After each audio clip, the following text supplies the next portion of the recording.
Hello, good morning बच्चों। आपका जो आज का टॉपिक है बेसिक कंसेप्ट्स वाले टॉपिक में, वो है स्टेटस एंड रोल, यानी परिस्थिति एवं भूमिका। हमने इसको 2 या 3 पार्ट में प्रस्तुत करने की कोशिश की है आपके सामने। आज हम पहला पार्ट पढ़ेंगे, यानी पहला भाग है इसका ये आपके सामने, और जिसमें हम केवल परिस्थिति यानी स्टेटस की चर्चा करेंगे। क्योंकि ये टॉपिक अपने आप में बड़ा है, तो एक वीडियो में या एक लेक्चर में इसको समाहित करना मुश्किल है। हम इसके 2 या 3 पार्ट आपके सामने रखेंगे। तो पहला, वैसे तो देखा जाए स्टेटस एंड रोल आपस में क्या है, एक दूसरे से इंटर रिलेटेड है, अंतर संबंधित है। हम इन्हें अलग करके नहीं देख सकते, लेकिन हमें समझने के लिए अलग अलग वीडियोस और लेक्चर लेने होंगे। तो पहला शब्द आज आप यहाँ समझेंगे, स्टेटस। What is status? ठीक है, चलिए हम शुरू करते हैं। स्टेटस, आम बोलचाल में आपने बहुत बार ये शब्द प्रयोग भी किया होगा, सुना भी होगा कि फला व्यक्ति का स्टेटस ऊंचा है, नीचा है, बराबर का है, या वो व्यक्ति हमारे स्टेटस का नहीं है, या हम उसके स्टेटस के नहीं है। जो भी, वहां स्टेटस का मतलब होता है पोजीशन से, समाज में उस व्यक्ति की रेपुटेशन क्या है, प्रतिष्ठा क्या है, उसकी स्थिति यानी पोजीशन क्या है, तब हम स्टेटस शब्द का इस्तेमाल करते हैं। लेकिन समाजशास्त्रीय अर्थ में स्टेटस से ये अर्थ नहीं लगाया जाता। ठीक है, तो समाजशास्त्रीय अर्थ और आम बोलचाल की भाषा में स्टेटस का अंतर क्या है, ये जानने का और समझने का हम इस लेक्चर में भी प्रयास करेंगे। चलिए देखिए, हमने लिख रखा है कि लोकप्रिय अर्थ में यानी आम बोलचाल की भाषा में स्टेटस यानी परिस्थिति का अभिप्राय प्रतिष्ठा, रेपुटेशन से है।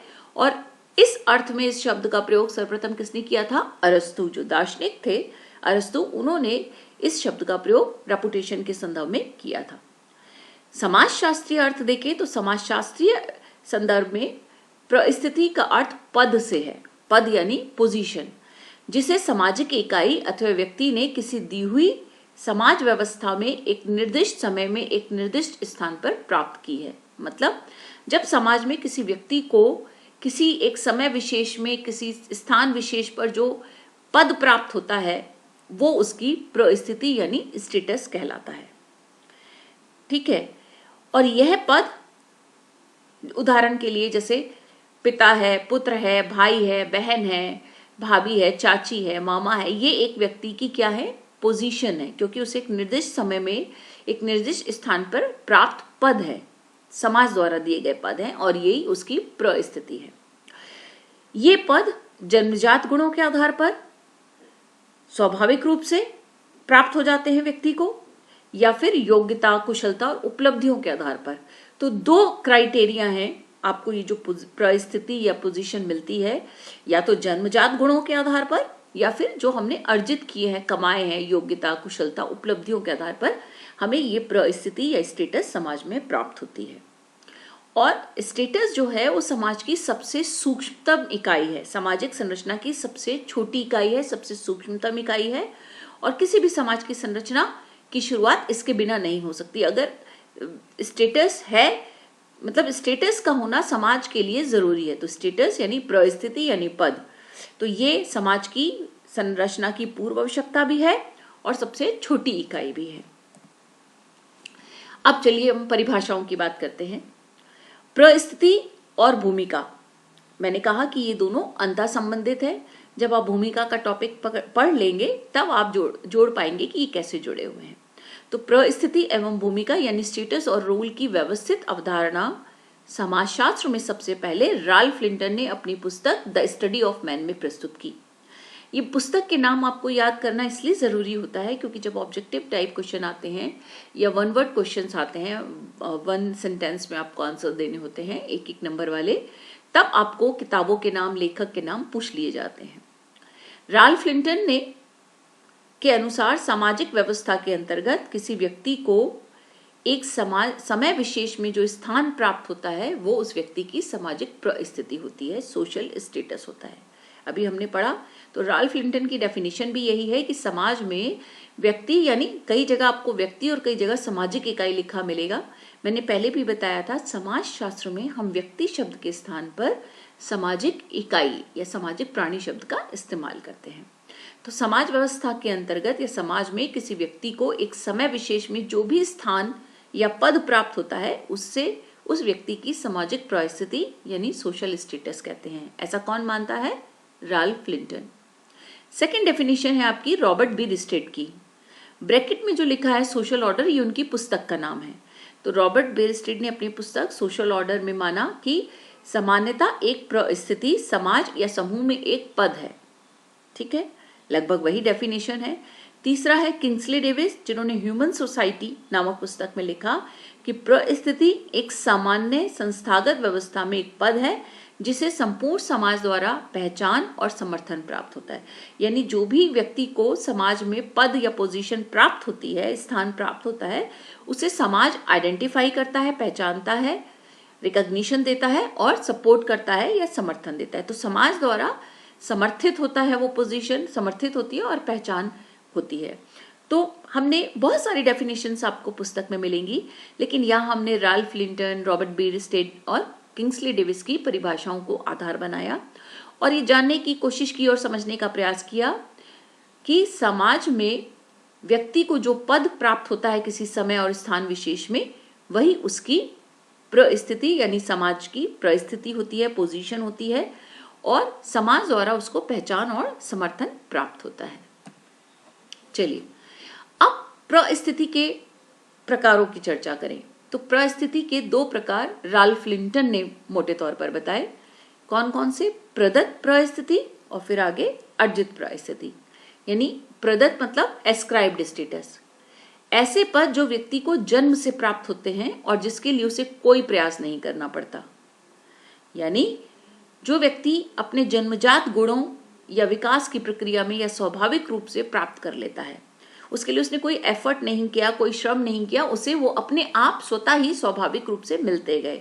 जैसे यौनिक परिस्थिति यानी महिला और पुरुष होना, मतलब आपका जेंडर, मेल फीमेल हैं आप, यानी सेक्स स्टेटस क्या है आपका, आप मेल हैं या फीमेल हैं या थर्ड जेंडर हैं, तो ये आपकी यौनिक परिस्थिति है, सेक्स स्टेटस है।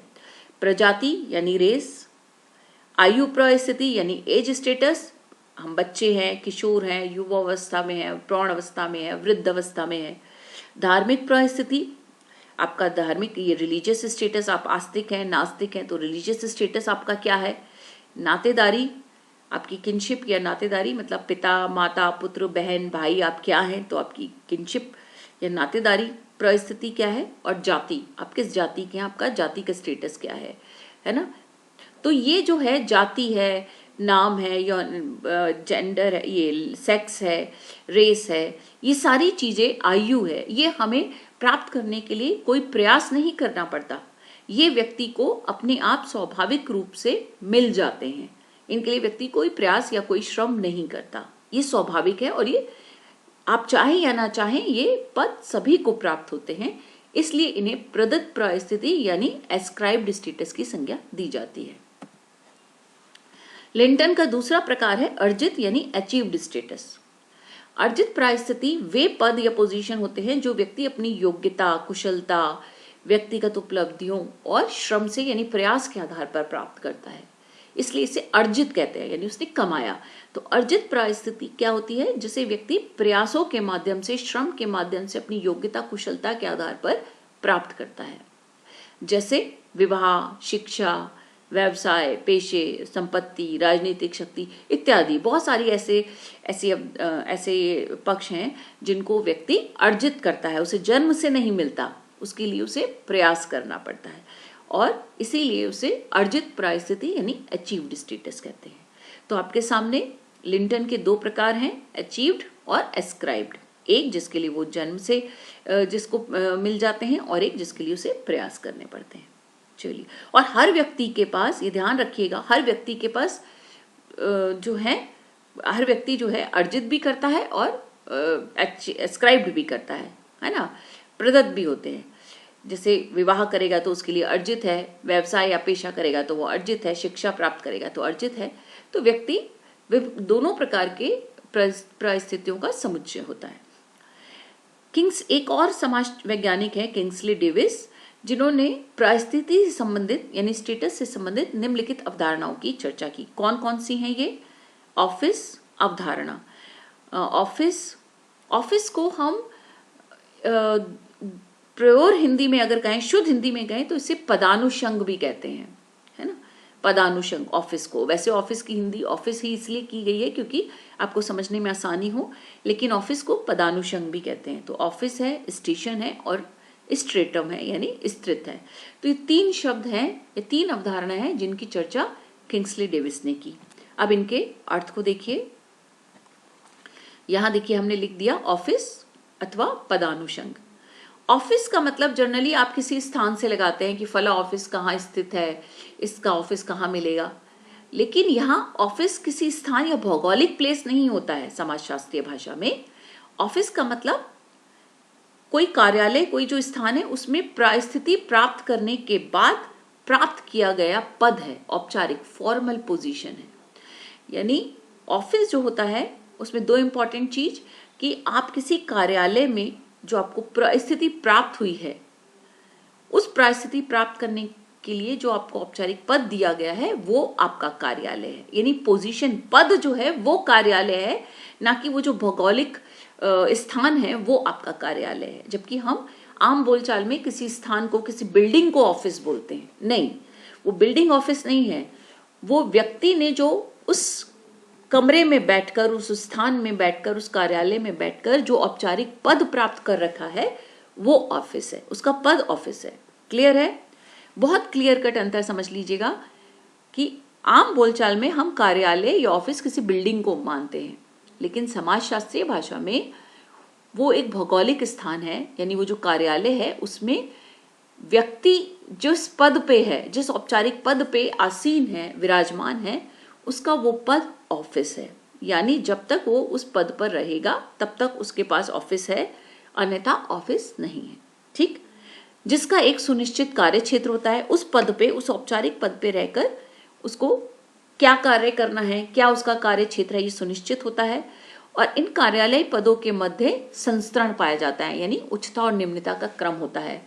उस पदों में कोई एक अधिकारी है, उच्च अधिकारी है, फिर कोई उसका अधीनस्थ है, उसके नीचे काम करने वाले लोग हैं। तो इनमें संस्तरण यानी हायरार्की पाई जाती है। कार्यालय पदों में यानी ऑफिसेस में क्या होता है? संस्तरण पाया जाता है, उच्चता और निम्नता का क्रम होता है। कोई हाई रैंक पे है, कोई निम्न रैंक पे है। जैसे कॉलेज में प्राचार्य का पद जो है वो क्या हो गया? ऑफिस। यानी प्राचार्य की जो पोजीशन है वो ऑफिस है, ना कि प्राचार्य का जो कक्ष है वो ऑफिस है। क्लियर? ऐसे ही किसी विश्वविद्यालय में प्रोफेसर का पद, ये क्या है? ऑफिस है। ठीक है ना? तो प्रोफेसर का पद अपने आप में ऑफिस है, ना कि वो कमरा जहां वो बैठता है। तो व्यावसायिक पद ऑफिस का उदाहरण होता है। यानी जो भी आपकी पोजीशन है, ऑफिस औपचारिक पद है जो, वो आपके लिए ऑफिस का उदाहरण है। क्लियर है? चलिए, नेक्स्ट टॉपिक है आपका स्टेशन। स्टेशन का मतलब होता है एक व्यक्ति एक समय में अनेक पदों या परिस्थितियों को धारण करता है, ग्रहण करता है। यानी परिस्थितियों का जो समुच्चय है, एक व्यक्ति एक समय में अनेक पद धारण करता है, ग्रहण करता है, और पदों या परिस्थितियों का जो ये समुच्चय है यही स्टेशन कहलाता है। जैसे रेलवे स्टेशन, तो स्टेशन पर हर स्टेशन की गाड़ी आकर रुकती है, मल्टी ट्रेन्स आकर रुकती हैं या बसें आकर रुकती हैं बस स्टैंड पे, तो वो स्टेशन कहलाता है। सेम ऐसे ही है, डेविस ने स्टेशन को द स्टेटस की संज्ञा दी। उसने स्टेशन शब्द की जगह ये स्टेशन को कहा यह द स्टेटस है। उदाहरण के लिए, एक व्यक्ति एक समय में पिता भी है, पुत्र भी है, भाई भी है, पति भी है। अगर वो डॉक्टर है तो डॉक्टर भी है, क्लब, किसी क्लब का मेंबर भी हो सकता है, किसी स्पोर्ट्स क्लब से भी जुड़ा हो सकता है, वो किसी का मित्र भी हो सकता है। तो एक समय में उसके पास ये तमाम परिस्थितियां हैं, इसीलिए ये स्टेटस हुआ। तो एक ये स्टेशन हुआ। एक व्यक्ति एक समय में जब अनेक पदों को धारण करता है तो उसकी ये सारे पद जो हैं, पिता, पुत्र, भाई, पति, डॉक्टर, क्लब का मेंबर, मित्र, ये सब उसके, इन सब का समुच्चय या संकलन क्या कहलाएगा? स्टेशन। ठीक है? नेक्स्ट अवधारणा डेविस की, स्त्रित या स्ट्रेटम। स्ट्रेटम को हम हिंदी में स्त्रित लिखते हैं, कई बार आपको स्ट्रेटम लिखा हुआ आ जाए तो कंफ्यूज नहीं होइएगा।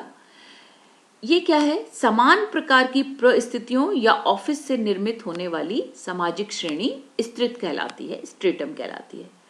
जैसे डॉक्टर्स का समूह, टीचर्स का समूह, इंजीनियर्स का समूह, यानी उस समूह में सारे ही डॉक्टर हैं या सारे ही इंजीनियर हैं या सारे ही शिक्षक हैं।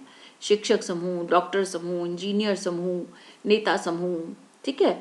तो सब समान पद या समान ऑफिस वाले व्यक्ति हैं। समान पद है या समान ऑफिस है, सभी डॉक्टर हैं, सभी शिक्षक हैं, सभी इंजीनियर हैं। तो समान पदों या समान ऑफिस से निर्मित होने वाले लोगों का समूह क्या कहलाता है? स्त्रीत्व या स्ट्रेटम कहलाता है। अब तीनों अवधारणाओं को डेविस ने जो प्रस्तुत किया है, ऑफिस, स्टेशन और स्ट्रेटम, तीनों को अगर आप देखेंगे तो आप तीनों में अंतर कर पाएंगे।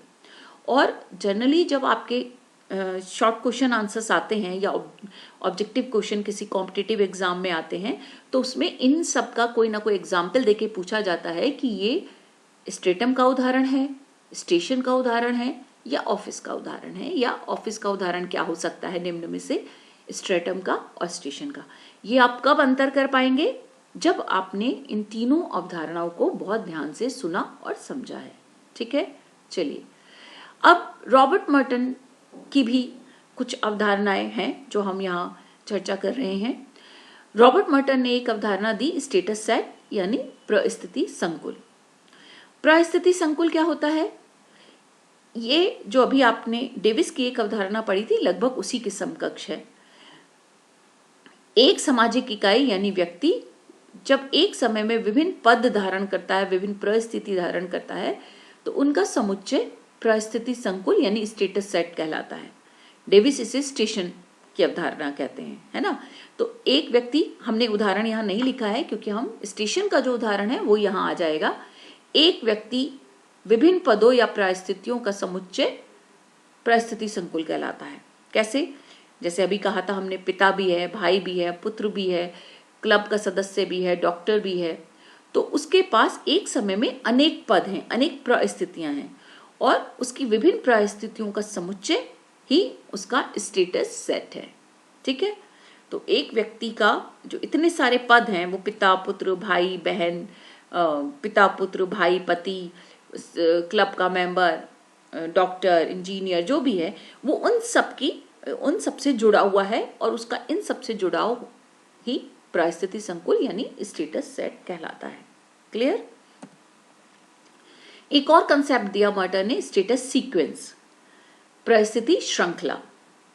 क्या होती है श्रृंखला? से आप समझ रहे होंगे, सीक्वेंस, क्रम होना, यानी जब विभिन्न उस व्यक्ति ने जो पद प्राप्त कर रखे हैं उनका क्रम निर्धारित हो, विभिन्न परिस्थितियों का क्रम, जिसके अंतर्गत सामाजिक इकाई यानी व्यक्ति आगामी परिस्थिति तभी प्राप्त कर सकता है जब उसने पूर्व की परिस्थिति प्राप्त कर ली हो। यानी एक परिस्थिति, पहले की जो परिस्थिति है व्यक्ति की, वो समाप्त हो जाए, तब दूसरी परिस्थिति शुरू हो, उसे हम स्टेटस सीक्वेंस कहते हैं। यानी क्रम से आपको स्टेटस प्राप्त हो। जैसे पुत्र, इससे पहले आपने पढ़ा था कि एक साथ कई परिस्थिति, जो स्टेशन था या स्टेटस सेट था, एक साथ कई परिस्थिति प्राप्त करता है। यहाँ हम क्या कह रहे हैं? क्रम से प्राप्त करता है, पहले एक, फिर दूसरी, फिर तीसरी, यानी पहले की समाप्ति के बाद दूसरे की, मतलब पहले की समाप्ति नहीं कहेंगे, कि पहले के बाद पहली प्राप्त कर ली है तभी दूसरी प्राप्त कर सकता है। ठीक है, तो पुत्र है, पुत्र के बाद ही वो पति बनेगा। तो पुत्र की परिस्थिति है, बड़ा हुआ, उसका विवाह किया, पति बना, विवाह के बाद वो पिता बना, फिर वो दादा बना। तो ये उसकी स्टेटस सीक्वेंस यानी परिस्थिति श्रृंखला है, एक के बाद ही दूसरी प्राप्त हो सकती है। ऐसे ही अगर हम प्रोफेशनल क्षेत्र में लें तो कोई असिस्टेंट प्रोफेसर है, फिर एसोसिएट प्रोफेसर है, फिर वो प्रोफेसर है, फिर वो हेड है, डिपार्टमेंट हेड है, और फिर वो डीन है, फिर वाइस चांसलर है। इस तरह से जो क्रम निर्धारित होगा वो आपका परिस्थिति श्रृंखला यानी स्टेटस सीक्वेंस। नवजात है, बाल अवस्था है, किशोर अवस्था है, युवा अवस्था है, प्रौढ़ अवस्था है, वृद्ध अवस्था है। तो ये सीक्वेंस में परिस्थिति प्राप्त हो रही है व्यक्ति को, तो इसे हम स्टेटस सीक्वेंस यानी परिस्थिति श्रृंखला कहते हैं। क्लियर? चलिए एक और अवधारणा की यहाँ चर्चा कर लेते हैं जो कि स्टेटस से रिलेटेड है, वो है मुख्य परिस्थिति। इसको इंग्लिश में अलग अलग नाम से लिखा हुआ मिल जाता है कई बार, या तो की स्टेटस लिखते हैं या मास्टर स्टेटस, हिंदी में मुख्य प्राय स्थिति। ये अवधारणा ईटी हिलर ने प्रस्तुत की थी। उनका मानना था कि जो व्यक्ति के जीवन में उसका सबसे महत्वपूर्ण पद होता है, यानी एक व्यक्ति को तो अपने जीवन में बहुत सारे पद एक समय में मिलते हैं, तो उन पदों में जो सबसे महत्वपूर्ण पद होता है, जिसके कारण वो व्यक्ति समाज में पहचाना जाता है, जाना जाता है, पुकारा जाता है, उसको हम मास्टर स्टेटस कहते हैं उस व्यक्ति का। यानी कुछ पद अन्य पदों की तुलना में अधिक इंपॉर्टेंट होते हैं, इसलिए वो उस इंपॉर्टेंट पद के कारण समाज में जाना जाता है, और वही इंपॉर्टेंट पद उसके लिए की स्टेटस या मास्टर स्टेटस होता है। जैसे जाति है, लैंगिक प्राय स्थिति है, आप मेल हैं या फीमेल, तो आप महिला या पुरुष के रूप में जाने जाते हैं, ये आपका मास्टर स्टेटस है। आपकी जाति क्या है, आप अपनी जाति से जाने जाते हैं, धर्म से जाने जाते हैं, ये सब व्यक्ति का की स्टेटस है। ठीक है, तो ऐसे ही हम देख सकते हैं कि एक व्यक्ति शिक्षक है, टीचर है ना, तो आपने देखा होगा, लेकिन उसके पास बहुत सारे पद हैं, पर वो समाज में एक शिक्षक के रूप में जाना जाता है, गुरु के रूप में ही जाना जाता है। तो शिक्षक होना उसका की स्टेटस हो गया, यानी मास्टर स्टेटस हो गया। चलिए बच्चों, हमने यहाँ पर आज परिस्थिति का अर्थ समझा, परिभाषा जानी, सामान्य बोलचाल में परिस्थिति का क्या अर्थ है और समाजशास्त्र में क्या अर्थ है ये समझा, और परिस्थिति से संबंधित किंग्सली डेविस और रॉबर्ट मर्टन ने जो भिन्न अवधारणाएं प्रस्तुत की वो भी हमने यहाँ जानने का प्रयास किया। सामान्यतः ये जो एक एक लाइन के क्वेश्चन आते हैं उसमें ये आ जाता है कि ये अवधारणा किसने दी, या इनके अर्थ क्या हैं, या इनके एग्जाम्पल कौन से हैं। तो अगर आपने इस वीडियो को बहुत ध्यान से सुना है, देखा है, लेक्चर को समझा है, तो आपको इस तरह के सवालों का उत्तर देने में बिल्कुल भी परेशानी नहीं होगी। फिर भी कोई डाउट है, कोई अंतर नहीं कर पा रहे हैं आप किसी एग्जाम्पल में, तो आप चैट बॉक्स में लिखकर सवाल कर सकते हैं। थैंक यू बच्चों।